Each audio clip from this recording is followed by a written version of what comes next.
Ever feel like you're drowning in a sea of marketing tools trying to keep your business running smoothly? What if you could simplify it all with one platform?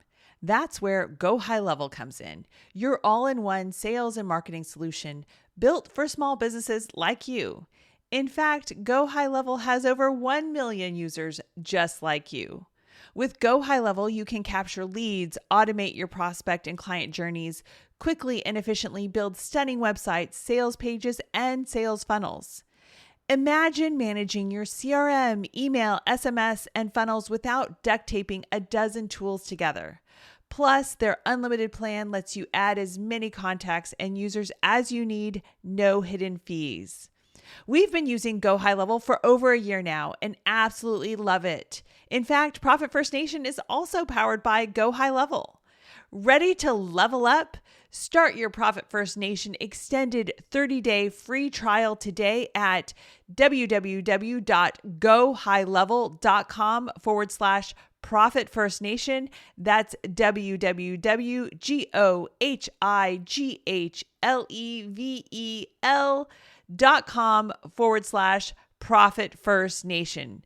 Streamline your workflow, impress your clients, and grow smarter, not harder.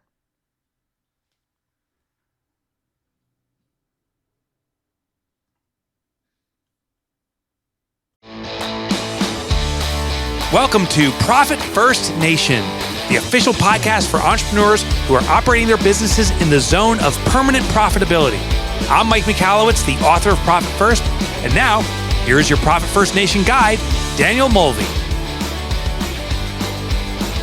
Hello, my entrepreneurial friends, and welcome to another episode. This is episode 144, so this is an all-in episode. Episodes ending in 4 and 9 are our all-in episodes where we go into talking about, not Mike's next book, even though it's all in, coming out in January 2024, but how you can go all in on being a great leader and building an unstoppable team of 5-star employees. Now, remember, we're going to focus on this in these 2 episodes per every 10 because employees and payroll is probably your biggest expense, especially if you have, 7 or more employees.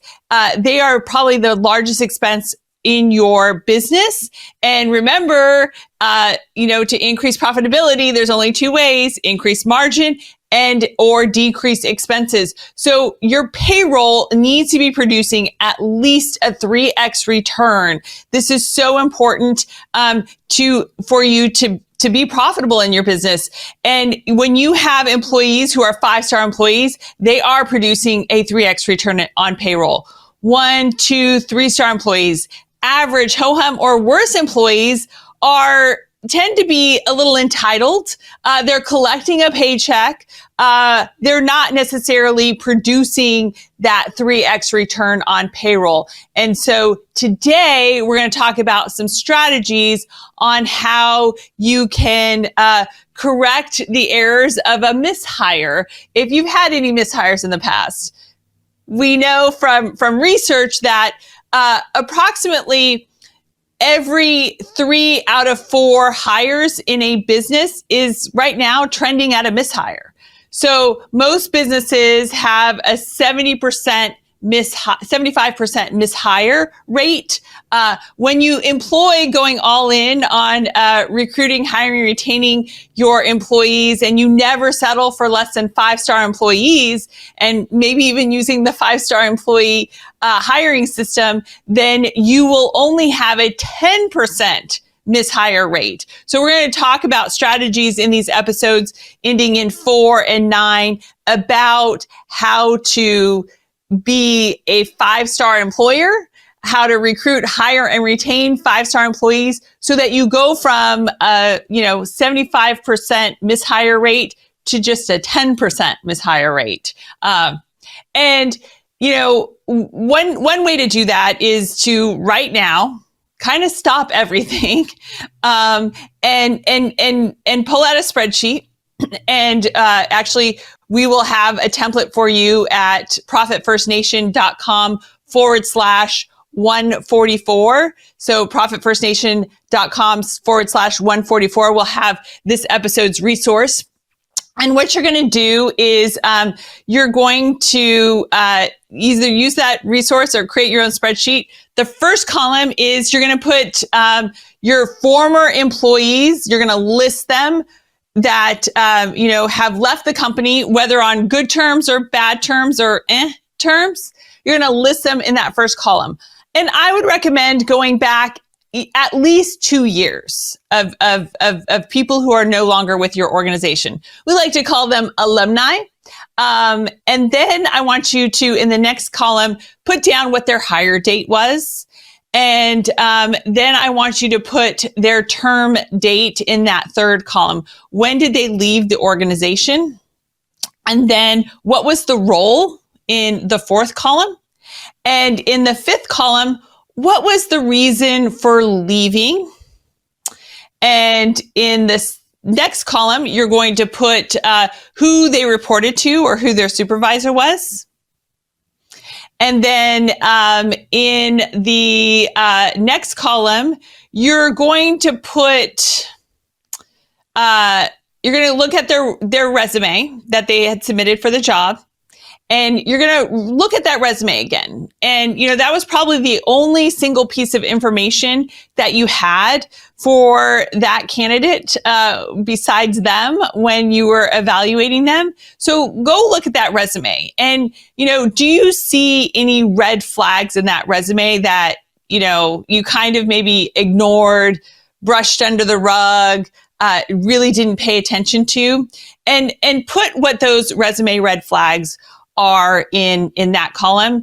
And then in the final column, what were other things about the person just in general that you found to not be a fit for your organization? Or maybe, it's an opportunity for, the person was a good person, but they left because something could be better in your organization, and they kind of gave you some feedback or such. All right.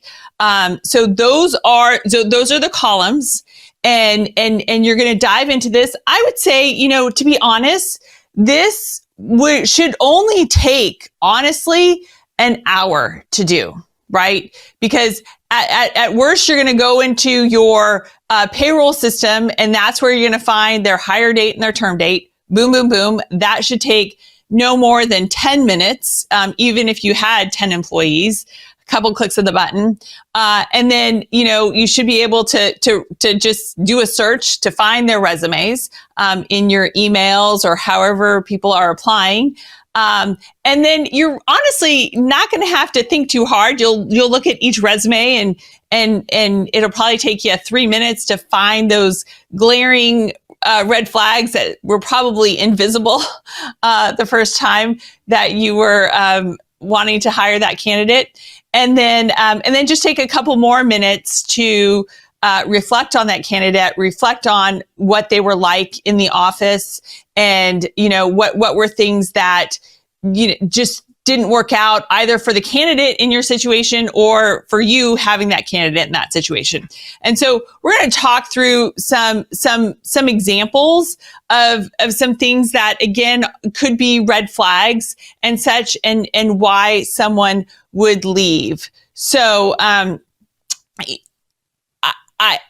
going to kind of share some examples, real life examples.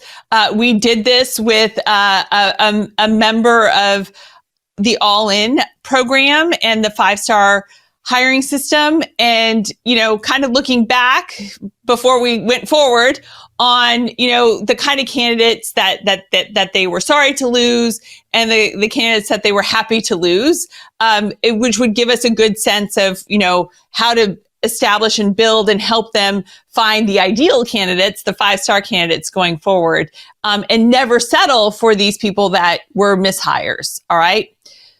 So, the first person, we're going to call her, Lisa.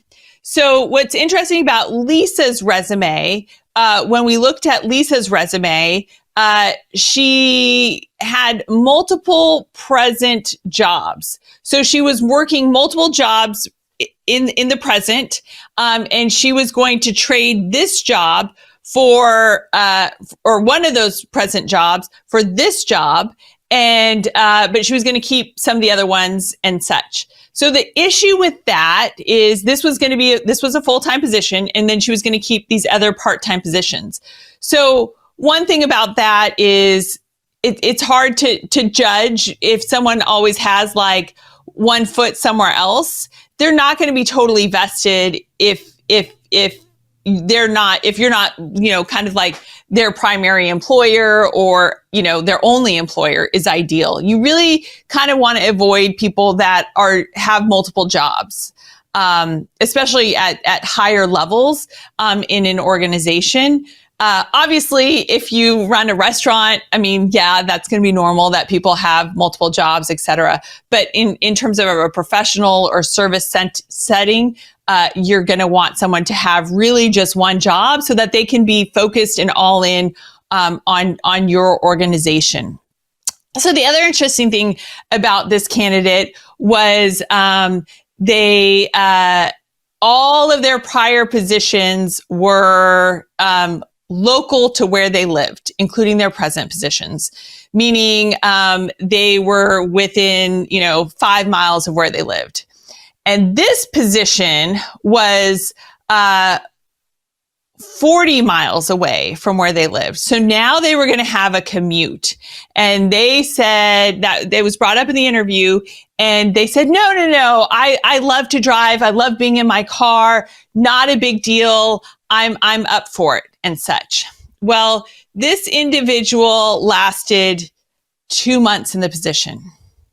And guess why they left the position?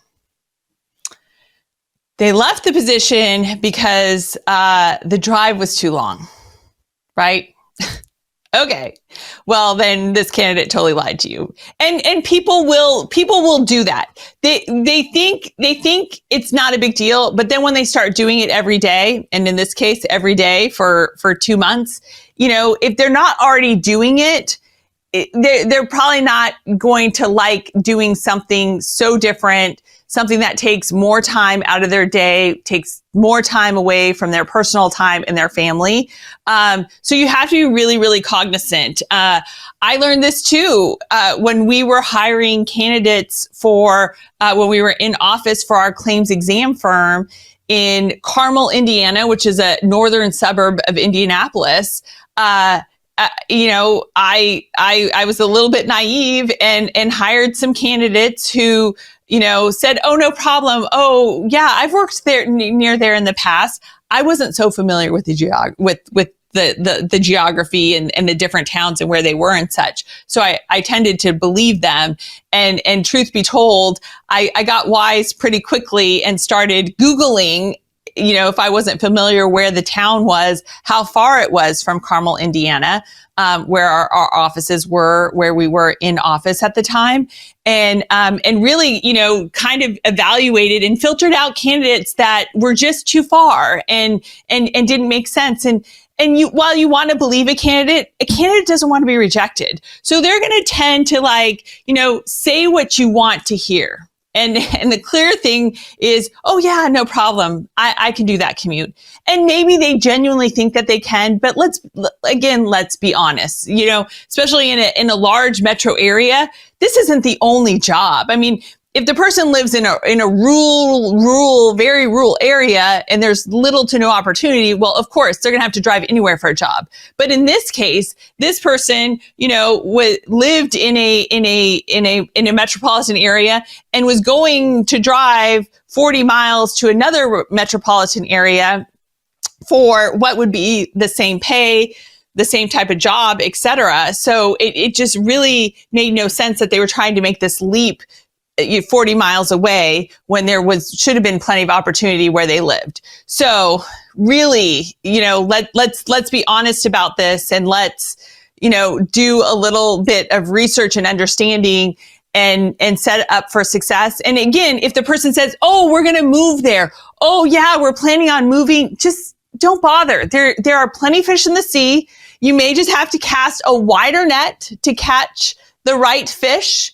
than what you're currently casting in terms of a net. But those people are out there, and you want to get, just as many filters in as you can to set you up for success and ensure that this person is a true 5-star candidate. And I'm going to be honest, a 5-star candidate doesn't live an exorbitant amount away from where you are, or from where they're currently working to where they live. Now, if this individual was already working in the metro area that was 40 miles away from their house and had experience and jobs in that area, then that would be fine, because they've already proven that the commute is fine. They've already worked at this other firm for 5, 7, 10 years.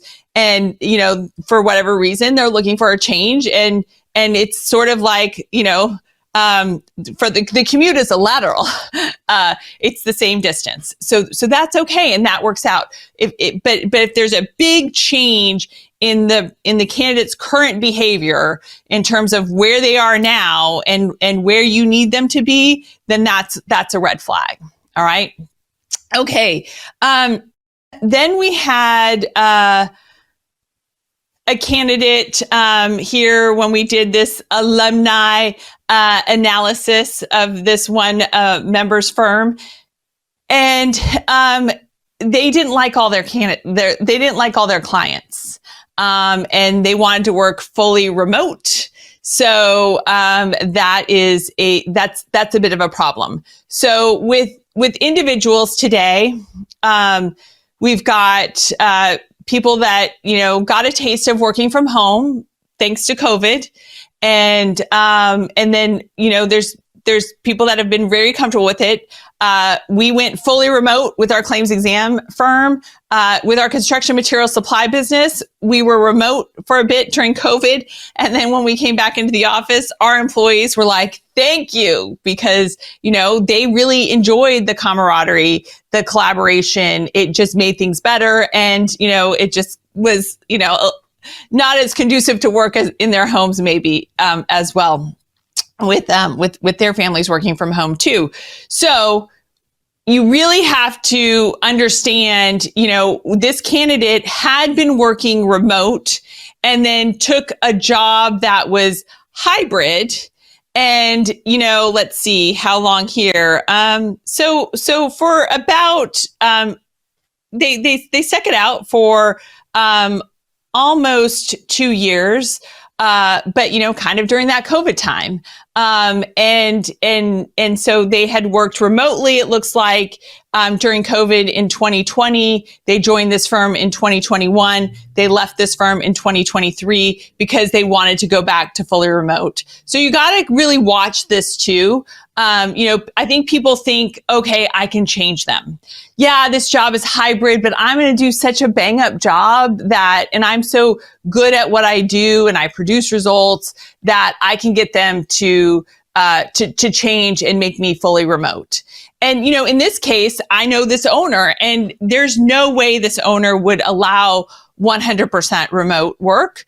And that was pretty clear. So, but when we looked back at this candidate in 2020, they had been fully remote and they hadn't gone back into an office environment or a hybrid environment. They were going from fully remote to hybrid and clearly had the intention of, no, I can take this hybrid and make it fully remote. So again, kind of a red flag is people who've been working fully remote likely want to stay fully remote. It definitely has its perks. So be wary of that. You want to trade like for like. It could even go the other way too.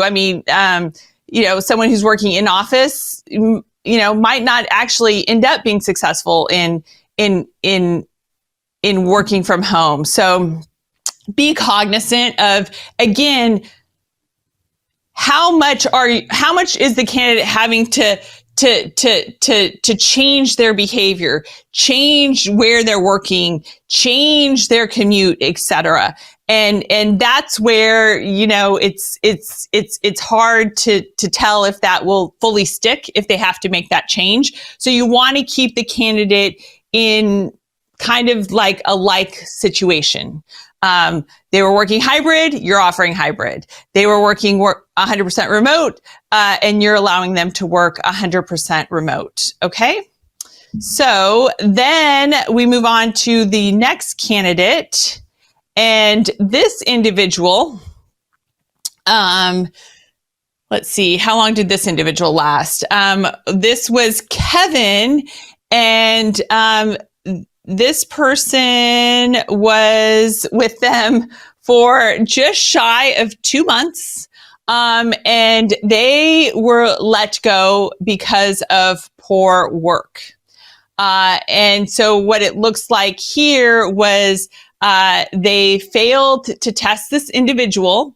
And so that's why you need to have skills tests in your hiring gauntlet. And you also need to have a shadow day. The shadow day should be a paid shadow day. It's 4 to 6 hours. If it's a remote candidate, it's a remote shadow day. If it's an in-person candidate, it's an in-person shadow day. Maybe throw in some lunch there too, and some casual time with the team and getting to know each other. But the shadow day really kind of tells you is the proof in the pudding. And so you want to design the shadow day, and you want to include stresses in the shadow day that, could happen in your business and often happen in your business.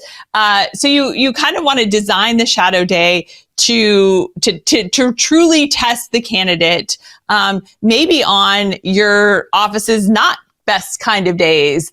And you want to give them assignments while they're doing their shadow day, and give them a time frame to complete the assignment and see what the results are of that assignment. And then we're going to be able to see, well, do they do good work or do they do poor work? Set the expectation. What we've done sometimes in the past is really good is we'll include them in on a client call, and we'll say, we need you to take notes on this client call. And then after the client call, we're going to give you 15 minutes and this computer to draft a recap email for everyone that was on the call.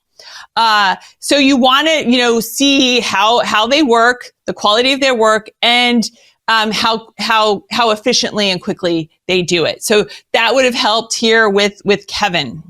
So one other interesting thing is when I looked at this spreadsheet, let's see, there was about 1, 2, 3, 4, 5. There were about 10 people on this spreadsheet that we analyzed of alumni, former employees. Some left on their own, some were let go. But the interesting thing is 5 out of the 10 reported to one supervisor, and the other ones, no one else reported. There were no more than 2 employees reporting to any other supervisor on the list. So half of the people left that reported to a particular supervisor. So there's a red flag right there. And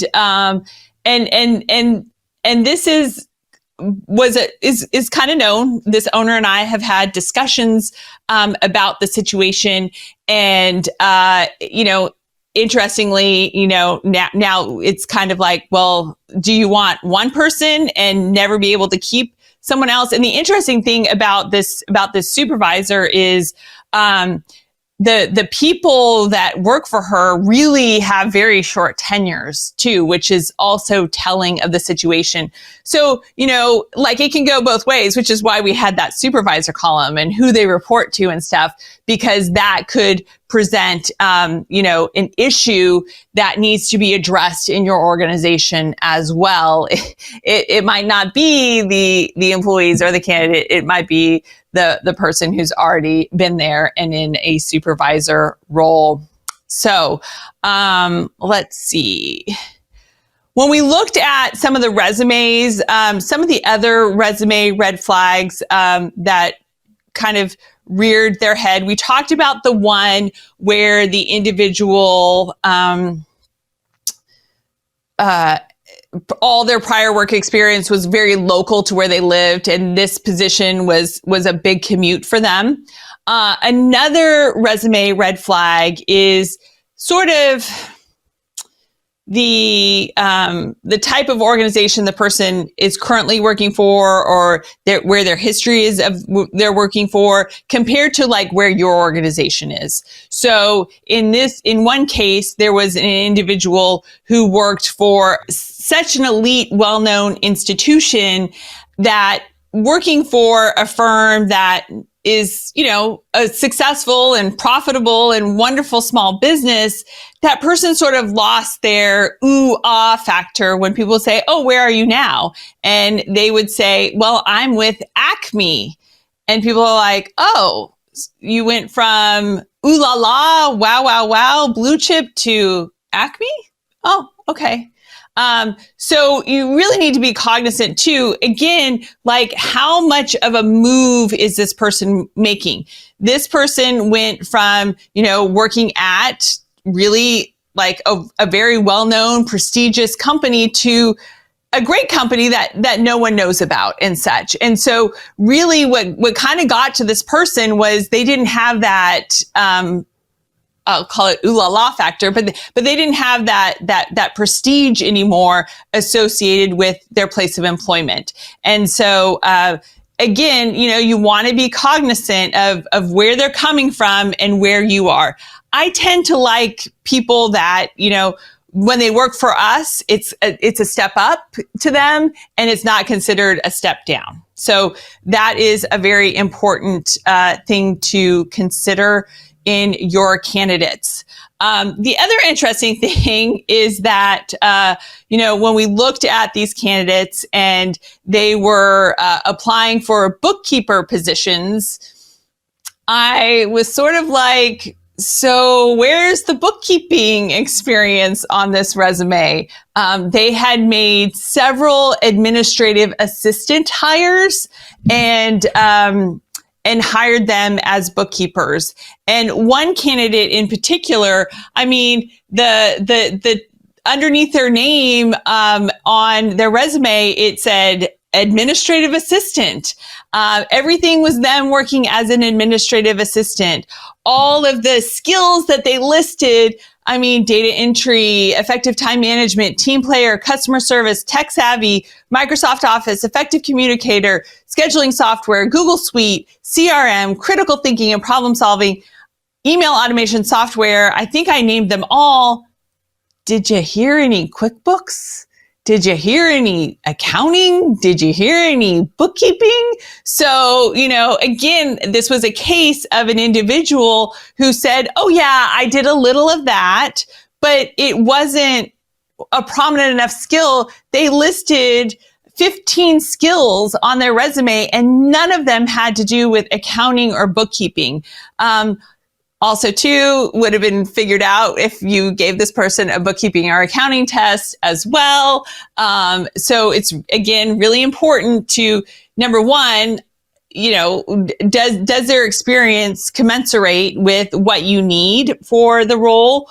Are you giving them a skills test to double check that even if they said it on the resume, that it's actually a reality? And, I'm not saying that someone has to have experience for the role, especially if it's an entry-level position, especially if you want blank slates. I love blank slates. I love hiring a blank slate and seeing people that have the aptitude, etc.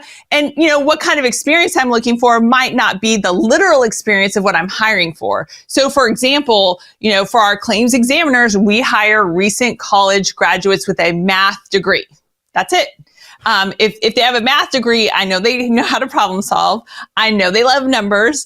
And that's what I need to teach them. I don't say I'm hiring a claims examiner because, number one, I don't want people with prior claims experience because their prior claims experience is useless to us. And then they're going to be hung up on how they used to do it and how we do it. And I'm not going to undo that programming. And so that's why I say I'm looking for a recent college graduate with a math major, and that is what we get. And magically they go through our hiring gauntlet, they take the assessment, they score 70% or higher, they move through our process and system. And when we hire them, we've never had anyone not complete training. We've never had anyone not reach their authorization levels on time. We end up with happy employees who, work for us for as long as they want until they, move up in the ranks in promotion and take another role within the company at a higher level. The last example I want to talk about is, we talked about this before on the prior red flag resume episode, but this is on the spreadsheet, so I'm going to reiterate it here. And that is, depending upon your organization, if your organization is very tech savvy and you are a near paperless office and you have no less than 3 to 4 sort of apps or platforms that are really the kind of the engine underneath your business, then you have no business hiring someone who has been out of the workforce for 4, 5 or more years. All right. In this case, we had an individual going for a bookkeeping position who had been out of the business world for 22 years. Okay. 22 years. And so things were a lot different 22 years ago when it came to bookkeeping and accounting and electronic file records management and passwords and things like that and stuff. And, this person was quickly overwhelmed in a very short order. And so, this is a mishire.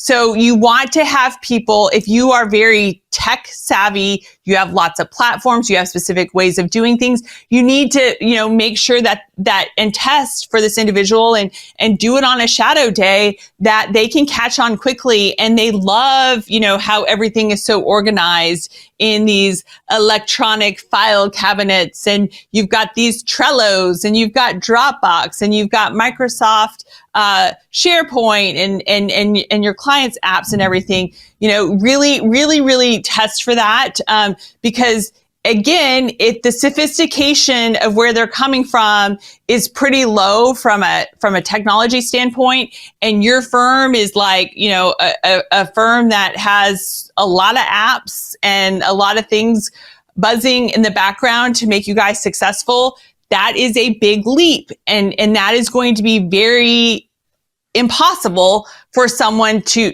make, or very unlikely for someone to make. So you want to, again, find people that love apps and love everything going on and have had experience with, ideally some of those apps as well. So that is, my challenge to you, to go back and, use the spreadsheet at profitfirstnation.com/144 and do an analysis of your alumni, all of your prior hires who are no longer with you for the last 2 years, and spend an hour and now you have great knowledge and information to, not make the same mistake, not make another mishire for the same reasons. And, that brings me to my favorite quote. And that is Albert Einstein's definition of insanity is doing the same thing over and over and expecting different results. So success and failures leave clues. And that's why going back and looking at the failures when it came to hiring and why people are no longer with you will give you some good clues that you can take and use as opportunities going forward, so that you reduce your mishire rate, right? We want to go from a 75, 50% mishire rate to a 10% mishire rate. And we will guide you along on these episodes ending in 4 and 9. And let's go all in. Thanks for tuning in to the Profit First Nation podcast. We hope you found today's episode valuable. and that it's inspired you to take action towards achieving permanent profitability in your business. If you want to learn more about how to implement Profit First in your business and connect with a community of like-minded entrepreneurs, be sure to visit us at ProfitFirstNation.com to download our how-to guides and resources. Remember, permanent profitability is within your reach, and we're here to support you every step of the way. So let's do Profit First right together. Profit First Nation website, related podcasts, and videos are provided for general information purposes only and do not constitute accounting, legal, tax, or other professional advice. Visitors should not act upon the content or information found here without first seeking appropriate advice from an accountant, financial planner, lawyer, or other professional. Hey, this is Ro. And if you're a business owner struggling with hiring or just tired of doing it yourself, I highly recommend the Build Your Dream Team Secret Podcast series. There are 7 episodes packed with real stories from founders who've cracked the code on hiring, built high-performing teams, and finally got out of the day-to-day grind. My favorite part? It's not fluff. It's systems, strategy, and results. Text DREAM to 55444. That's DREAM to 55444 to check it out. You'll thank me later.